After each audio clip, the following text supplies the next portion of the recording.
दोस्तों नमस्कार, आप सभी का बहुत बहुत स्वागत है। जैसा कि आप देख सकते हैं वार्षिक परीक्षा के लिए सामाजिक विज्ञान का जो आपका कल का पेपर है ना, उसके लिए अति महत्वपूर्ण प्रश्न मैं आपको बता रहा हूँ इस वीडियो के माध्यम से। कक्षा 8वीं वाले मेरे प्यारे स्टूडेंट जितने भी हमारे साथ जुड़े हुए हैं, सभी को परीक्षा के लिए अग्रिम शुभकामनाएं। आपको मैं अति महत्वपूर्ण प्रश्न बता रहा हूँ, इन प्रश्नों के उत्तरों को आप अच्छे से याद करेंगे। सामाजिक विज्ञान मध्य प्रदेश बोर्ड परीक्षा कक्षा 8वीं। तो आपका जो पेपर है ना सेट ए बी दो, उसी में इंक्लूड कर रखा है। ये भी आपको समझना है, मतलब आपको वहीं पर जमा करना रहता है। पेपर आपको वहीं देते हैं जिसमें फिल करने होते हैं आपको उत्तर। ठीक है, तो बिल्कुल अच्छे से आप कॉपी पेपर को फिल करिएगा और अपना जो पेपर है वो दें। चलिए स्टार्ट करते हैं हम पहले प्रश्न से, आज के हमारे अति महत्वपूर्ण प्रश्न से।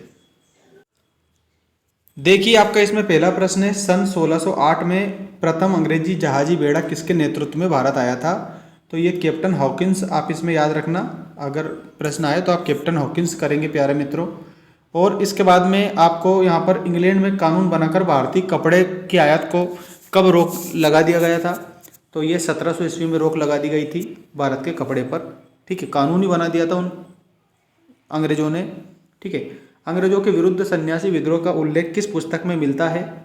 तो यहाँ पर आनंद मठ आप याद रखेंगे, आनंद मठ में मिलता है।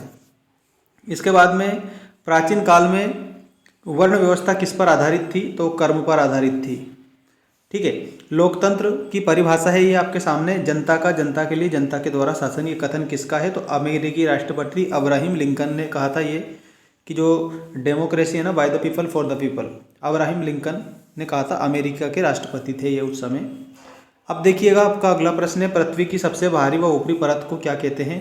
तो इसको भूपर्पट्टी कहते हैं। जैसे मान लीजिए ये पृथ्वी है, ठीक है, इसकी ये ऊपरी परत है, इसको क्या कहा जाता है? इसको भूपर्पट्टी कहा जाता है। ऐसे आपको याद रखना है। इसके बाद में आपका अगला प्रश्न है आपका यहाँ पर, नर्मदा नदी अपने मुहाने पर क्या बनाती है? तो ये ज्वार नदमुख बनाती है। ज्वार नदमुख आपका ऑप्शन नंबर फर्स्ट में दिया गया है। ज्वार नदमुख बनाती है नर्मदा नदी। प्यारे मित्रों, चैनल को सब्सक्राइब कर लेना। आपके सारे पेपर की जो अपडेट है वो हम आपको देंगे और इम्पोर्टेंट अपडेट देंगे बिल्कुल सही। देखिएगा आपको नेक्स्ट क्वेश्चन ध्यान रखना है, अली वर्दी खान ने बंगाल का नवाब बना था। कब बना था ये बंगाल का नवाब? तो 1740 ईस्वी में बंगाल का नवाब बना था। ये उत्तर आपको यहाँ पर दिया गया है। 1843 में कानून बनाकर प्रथा पर रोक लगाई गई थी, दास प्रथा पर। तो आप दास लिखेंगे, दास प्रथा पर रोक लगाई गई थी। और किसके नेतृत्व में खासी विद्रोह हुआ था? तो जो खासी विद्रोह है ना, राजा तीरथ सिंह के नेतृत्व में हुआ था।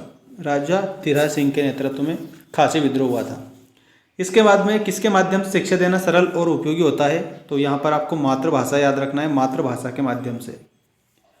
पृथ्वी के ऊपरी धरातल पर लगभग 80% भाग चट्टानों से बना हुआ है। कौन सी चट्टानों से बना हुआ है? तो अवसादी चट्टानों से बना हुआ है। अवसादी चट्टानों से बना हुआ है 80% भाग।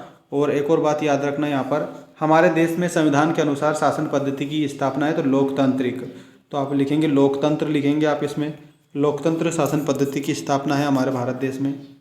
इसके बाद में यहाँ पर आपको दिया गया है, जबलपुर के भेड़ाघाट दर्शनीय स्थल है, तो वहाँ के जो महाखंड है वो दर्शनीय स्थल माने जाते हैं।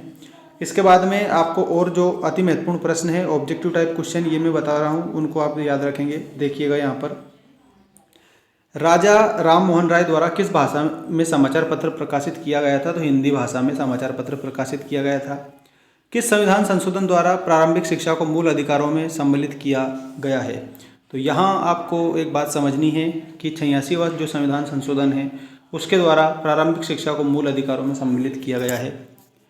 ग्रामीण रोजगार गारंटी विधेयक के अंतर्गत कितने दिवस के लिए रोजगार की गारंटी उपलब्ध कराई जाती है? तो 100 दिन का रोजगार दिया जाता है। 100 दिवस का रोजगार ग्रामीण रोजगार गारंटी स्कीम के माध्यम से दिया जाता है। इसके बाद में आपको समझना है अगला प्रश्न, भारत की रक्षा सेनाओं का प्रमुख सेनापति कौन होता है? मतलब कि तीनों जो सेना है ना हमारे भारत की, जल थल और नभ, ठीक है, तो यहाँ पर राष्ट्रपति जो है ये प्रमुख सेनापति होता है, याद रखना आप सभी। और इनको एक विशेष प्रकार की शक्तियाँ भी प्राप्त होती है, आपातकालीन शक्तियाँ जिन्हें हम कहते हैं, राष्ट्रपति को दी गई है हमारे भारत में। उत्तर अमेरिका का पूर्व पश्चिम से विस्तार कितना है? तो 6400 किलोमीटर। उत्तर जो अमेरिका है इसमें पूरब से पश्चिम का जो विस्तार अगर आपसे पूछे तो आप 6400 किलोमीटर बताएंगे। 6400 किलोमीटर आपका इसमें करेक्ट उत्तर हो जाएगा। इसके बाद में यहाँ पर अगला जो प्रश्न है इसको आप समझेंगे। उत्तर अमेरिका में जनसंख्या का औसत घनत्व कितना है। उत्तर अमेरिका में जो जनसंख्या का औसत घनत्व है वो आपको याद रखना है 21 व्यक्ति प्रति वर्ग किलोमीटर है। 21 व्यक्ति प्रति वर्ग किलोमीटर ये जनसंख्या का घनत्व है। ओरिनीको नदी पर संसार के सबसे ऊंचे जलप्रपात एंजिल की ऊंचाई कितनी है। मतलब कि यहाँ पर आपको याद रखना है एंजिल जलप्रपात की ऊंचाई इन्होंने पूछी है तो 979 मीटर आप याद रखेंगे।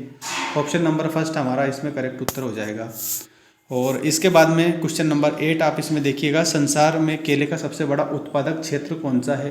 तो ये इक्वाडोर है प्यारे मित्रों। ऑप्शन नंबर 3 आप इसमें करेक्ट करेंगे, क्योंकि जो इक्वाडोर है ना इसमें बहुत ज़्यादा केले उगाए जाते हैं।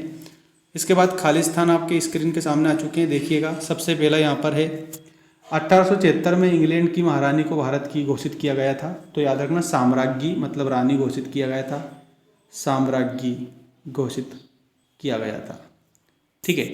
अब इसके बाद में अगला जो आपका प्रश्न है, महाराष्ट्र में सत्यशोधक समाज की स्थापना किसके द्वारा की गई थी। तो महाराष्ट्र में सत्यशोधक समाज की स्थापना ज्योतिबा फुले के द्वारा की गई थी। ज्योतिबा फुले आप इसमें उत्तर में याद रखेंगे, मैं यहाँ पर लिख रहा हूँ, आप ऐसा कैसे ही नोट करेंगे, ज्योतिबा फुले। और ये प्रश्न काफ़ी इम्पोर्टेंट आप लोगों के लिए हो जाएगा। ठीक है। इसके बाद में सन 2001 की जनगणना के अनुसार मध्य प्रदेश में साक्षर महिलाओं का प्रतिशत कितना है।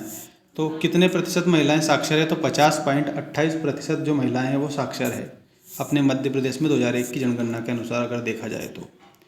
इसके बाद में भारत सरकार द्वारा सन में योजना आयोग की स्थापना की गई। तो 1950 में योजना आयोग की स्थापना की गई थी। भारत सरकार के द्वारा सन 1950 में योजना आयोग की स्थापना की गई थी, ऐसे आप इसमें उत्तर बताएंगे। और योजना आयोग का जो अध्यक्ष होता है ना प्यारे मित्रों, योजना आयोग का जो अध्यक्ष होता है वो आपको याद रखना है, वो प्रधानमंत्री जी योजना आयोग के अध्यक्ष होते हैं। कौन होते हैं योजना आयोग के अध्यक्ष। तो प्रधानमंत्री जी योजना आयोग के अध्यक्ष होते हैं। इसके बाद में हम देखेंगे हमारे अगले जो अति महत्वपूर्ण प्रश्न है, ये देखिएगा, कनाडा में लकड़ी काटने का काम करने वाले को क्या कहा जाता है। तो कनाडा में जो लकड़ी काटने वाले लोग हैं ना उनको आपको याद रखना है लंबरजैक कहा जाता है। क्या कहा जाता है, लंबरजैक कहा जाता है। मेक्सिको की राजधानी मेक्सिकन सिटी है प्यारे मित्रों, मेक्सिकन सिटी या मेक्सिको सिटी भी उसको बोला जाता है। दोनों आप नाम याद रखेंगे। ठीक है, बिल्कुल सही से, मेक्सिको सिटी भी और मेक्सिकन सिटी भी। दक्षिणी अमेरिका के पूरे क्षेत्रफल में से कुल प्रतिशत भूमि कृषि योग्य 101% आप इसमें याद रखेंगे उत्तर में। ठीक है, तो ये आप लोगों को अति महत्वपूर्ण प्रश्न मैंने बता दिए हैं। जो कल आपका एग्जाम है ना इसमें बहुत सारे प्रश्न आपको देखने को मिलेंगे, इसलिए आपको ये वीडियो काफ़ी लाभदायक साबित हो सकता है। तो अच्छे से आप याद करेंगे। मिलते हैं नेक्स्ट वीडियो में, धन्यवाद।